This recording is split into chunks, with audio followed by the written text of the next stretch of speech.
Oh alors, impeccable. On est où là? On est chez Vito. Impeccable, on se fait une petite visite. Allez, Et je suis aujourd'hui avec JP, spécialiste de la 360, faut le dire. C'est le globe-trotteur de l'équipe. Ouais, et j'ai apporté ma caméra 360. J'ai l'habitude de filmer en 360.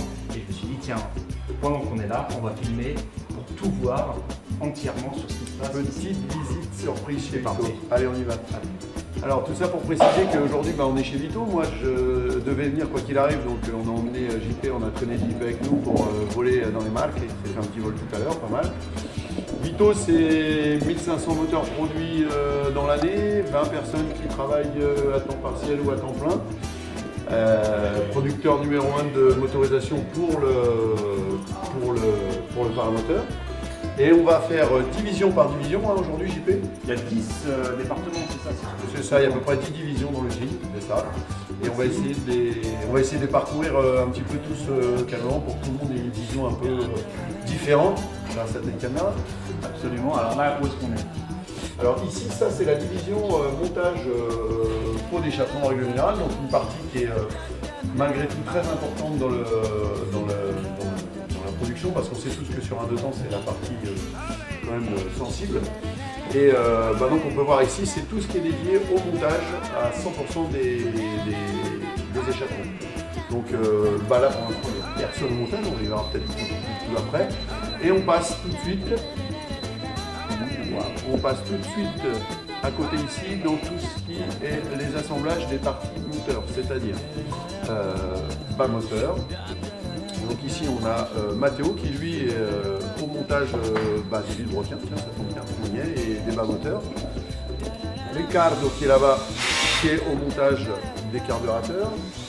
Et Mirko qui est à l'assemblage final des Paco Lamellare. On va se rapprocher. Machines. Voilà, oui, tout est fait à la main donc ici, donc vous pouvez, comme vous pouvez le voir, vous pouvez zoomer avec le curseur si Je vous vous avez. conseille de prendre d'ailleurs une qualité 4K suivant là où vous êtes pour pouvoir avoir une qualité maximum et voir tout ce qui se passe ici. Très important. Hein, on voit que les moteurs, il faut quand même bien préciser que tout est monté à la main. C'est du travail d'orfèvre parce que nos motorisations, elles sont malgré tout très poussées contrairement à ce qu'on pourrait croire. Ça c'est Ricardo qui est en train de monter et de tarer les carburateurs, partie très sensible aussi du montage et auquel on tient particulièrement à ce que ça soit fait ici. On pourrait faire ça par d'autres, mais on tient à ce qu'on le fasse nous. Alors, on peut aller, on va faire un petit tour complet, hein, on va aller doucement parce que sinon, moi je vais trop vite et j'ai pas l'habitude, donc vous avez peur de m'y voir. Et c'est parti. Qu'est-ce qu'on trouve ici? Mirko, qui lui est au cylindre. Qu'est-ce qu'il fait là? Et là il est en train de monter les cylindres, c'est-à-dire que voilà, cylindre piston avec les mesures et puis aussi les clips d'admission et concerne l'admission. Voilà. Je vois que chaque moteur en fait a une fiche, c'est ça? Alors effectivement, la traçabilité elle commence déjà au départ, c'est-à-dire que chaque motorisation qui est montée est munie d'une fiche avec un numéro de série qui permet de le suivre tout au long de sa fabrication et de sa vie aussi. Quand elle part chez les clients, elle est suivie aussi. Et on verra ensuite que chaque pièce effectivement du moteur, et elle aussi, voilà. Bon donc là on a aussi des répartes, j'ai mes moteurs qui sont là-bas, les factories qui sont, je vois, arriver pour le montage, les verts, c'est les miens, tiens, entre parenthèses, pas mal.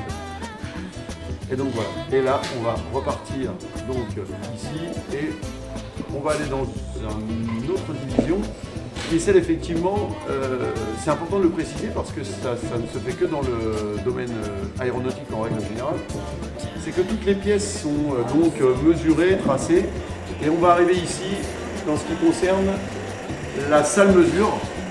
Donc ici, on a bonjour, Giuliano, Matteo et Andrea. Et donc ici, comme on disait, c'est une des parties très importantes de la fabrication des moteurs. On peut même regarder ici à quoi ça ressemble, c'est-à-dire qu'ici on a quelqu'un qui est en train de contrôler effectivement une à une les pièces Et pourquoi pour effectivement assurer une reproductibilité maximum.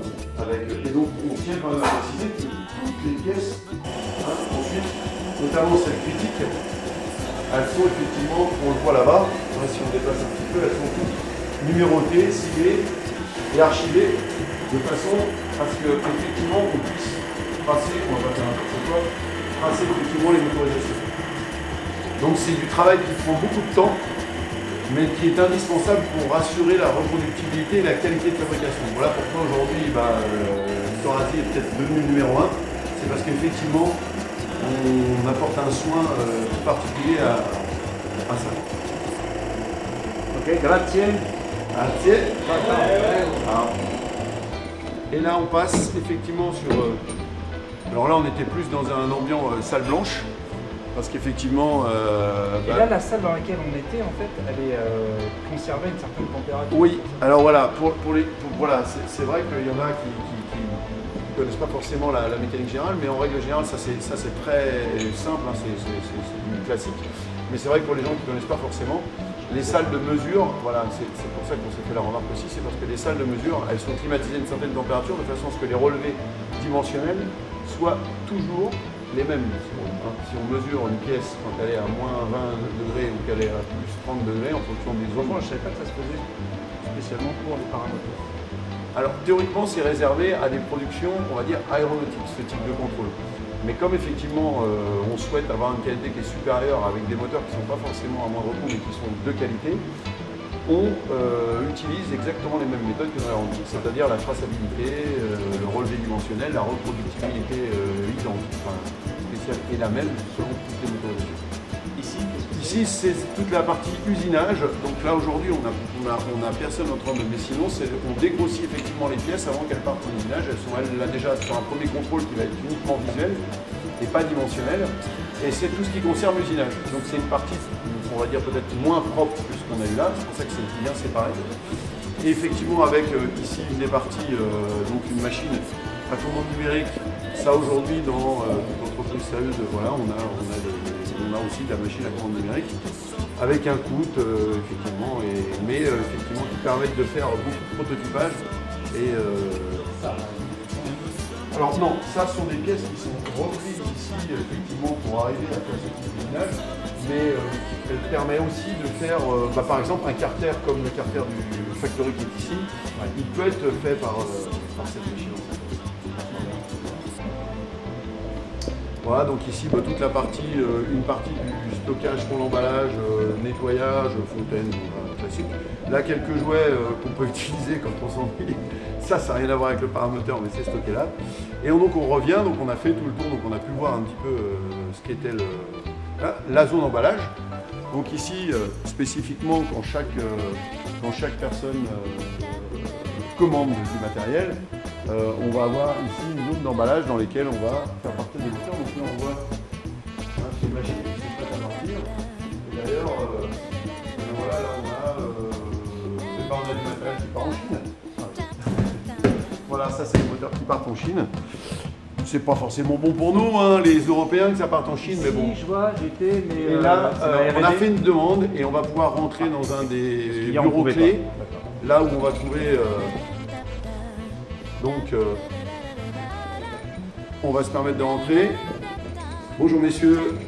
Et donc ici, on a Hugo, qui est un des dessinateurs aussi pour l'usine, et Matteo, qui lui est à la conception et effectivement à la direction de l'entreprise.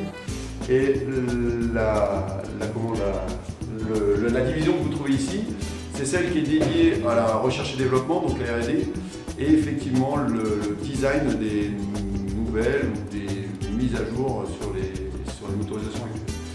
C'est un répart qui est quand même assez stratégique voilà. Voilà. Et donc, on va continuer la visite. Allez, c'est parti, on continue. Ça va. Et donc, on a voulu faire une petite incursion quand même au bureau. Et là, Et ben on va suivre Ça c'est important, Alfredo. en fait, parce que ça c'est le futur quoi, en fait. Hein. Alors voilà, c'est là où effectivement sont pensées, développées, etc. Toutes les nouveautés qui viendront. Alors ensuite elles sont testées bien sûr ici. Hein, ça fera l'objet d'un document. Et là on rentre dans une autre des avant-dernières parties donc, de l'usine avec madame qui est la patronne, Elda. Et aujourd'hui on a réalisé Pino Beltoul, qui est un dirigeant il y a 6 ans d'une voilerie Delta qui s'appelle Belaria et qui fabrique aussi une petite machine intéressante, un Delta petit minimal, on fera certainement un petit reportage là-dessus. Sur un Delta un chariot Delta de moins de 30 kg. On va voler avec les voiles de l'avant, on peut les voir bien sûr.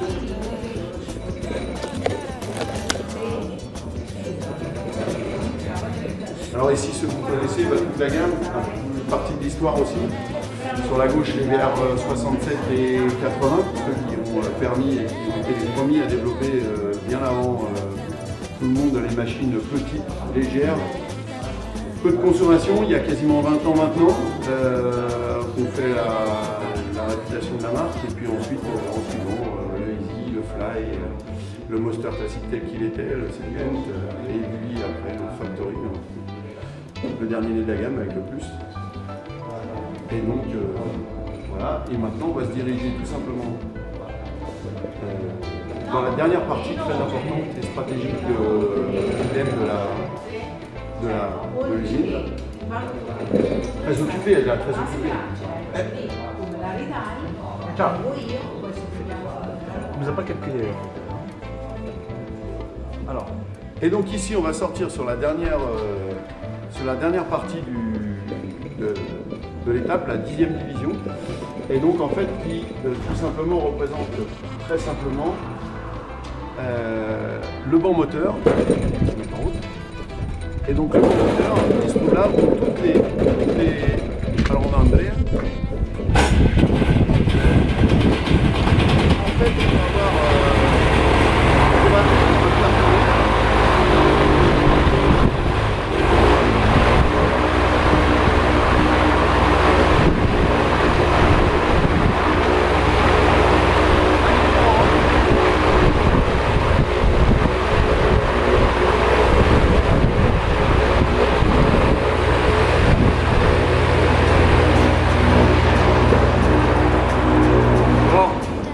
et en fait, ben voilà, hein, la chaîne, on l'a vu un petit peu telle qu'elle se présentait pour les moteurs. Important de stipuler que très peu de constructeurs dans le monde font ce genre de test, mais que le banc qu'on a vu tout à l'heure avec une mise en route sur les motorisations, chaque machine qui sort de la chaîne, chaque motorisation qui sort de la chaîne de production, elle est tout simplement testée pendant une durée d'environ un quart d'heure par moteur, sur lequel on va avoir les débits d'essence, les poussées mi-régime, les poussées max.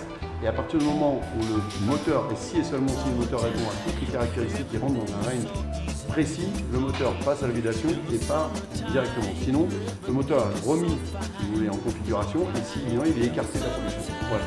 Vraiment, standardisation, qualité, standardisation, on peut continuer, et voilà, et on peut même jouer de la musique avec. Salut mon JP.